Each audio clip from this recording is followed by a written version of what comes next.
Hello and welcome to another edition of Motor Cars Enthusiasts. Right off the bat on the old show today, Volkswagen back in the news again. Yes, a San Francisco, California judge is basically putting Volkswagen's feet to the fire, telling them that they have 30 days to get a fix approved for these scandal diesel automobiles.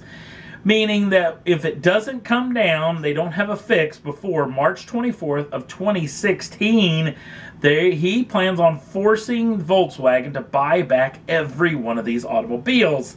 Now, this being said, I've worked on one of these scandal vehicles. In fact, not too very far from Motor Cars HQ over the past several days.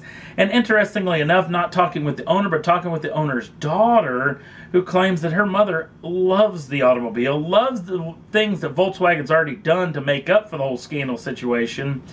But when I brought up the point that they were going to buy the cars back, or quite possibly, she said that she thinks that her mom wouldn't go for that and would rather keep the automobile. That being said, can they force people to bring them back or sell it back to them altogether? That's going to be an interesting deal too, because if you bring it back and get the fix done, you're going to lose some drivability, some performance, and also some fuel economy. So it'll be interesting to see whether people may just continue to drive these cars rather than get them fixed. So again, this deal is very, very early in the stages. It'll be real interesting to hear what more comes of this in the future. Next up on the list, well, by the time you watch this particular program, the Geneva Motor Show will only be hours away. In fact, we're only hours away from the Geneva Motor Show from the taping of this program.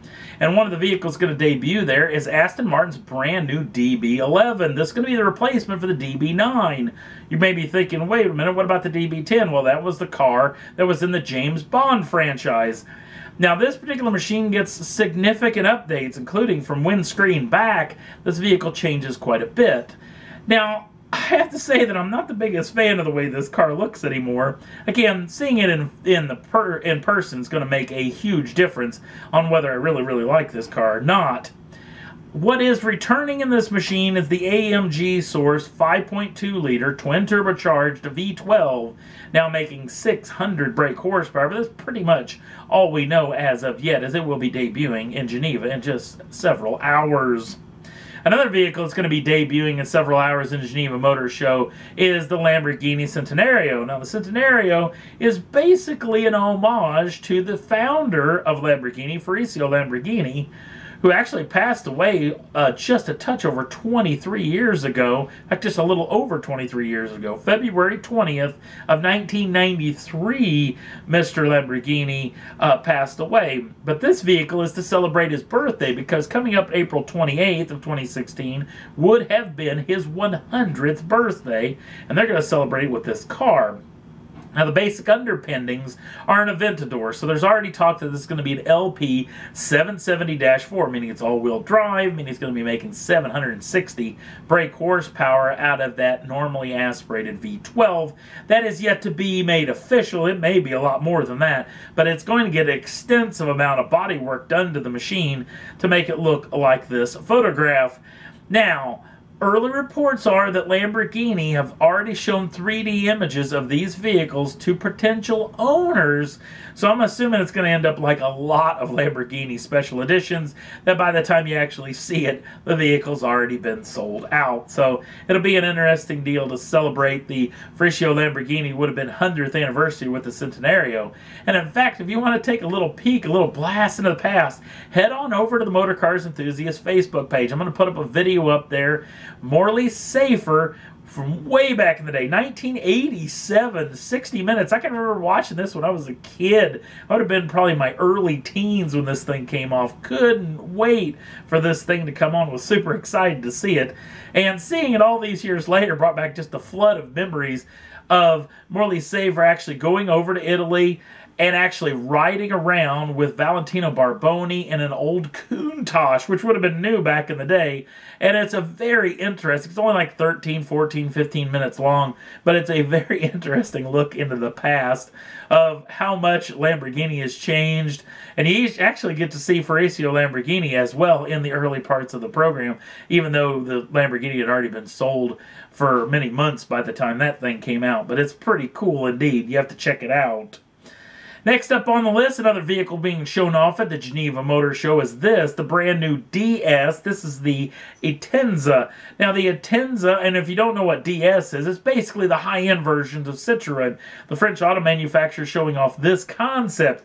Don't know a whole lot more about this machine. We'll know a whole lot more coming up at the Geneva Motor Show. All we know for right now is they're telling us that it's a full electric vehicle and will be making 400 brake horsepower out of its all-electric setup.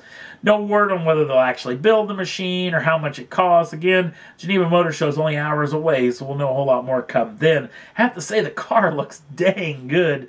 Would love to see the DS group being sold here stateside, but we'll have to wait and see if that ever comes to be as well. Last up on the list, let's talk a little bit more about the Fast and Furious franchise. We talked about the 8th edition coming out in April of 2017. Maybe 2018, we'll have to wait and see on those deals. But the 8th version of the Fast and Furious franchise, our early reports are it's going to take place in New York City.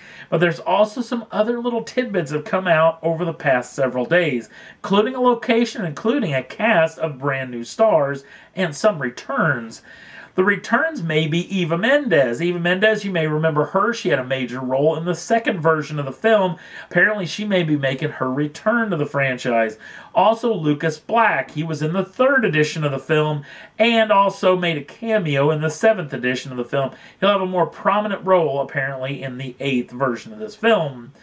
Then, one of the baddies, we're getting a new person coming in, Charlize Theron. There's early reports that she's going to be one of the baddies inside of this franchise as well.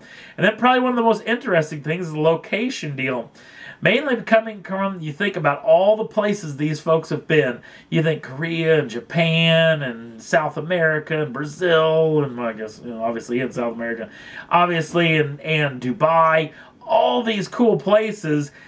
Well, check Iceland off the list because there's some early reports and there's a mayor in a small Iceland town who claims he's already been in conversations with the production crew that's already planning on doing some filming in the next couple of months.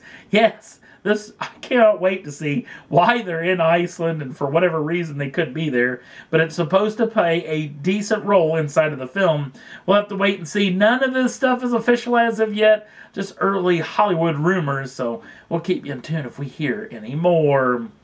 And that's all there was that I thought was worth talking about for this edition of Motor Cars Enthusiast. Don't forget to like us over on the Facebook page.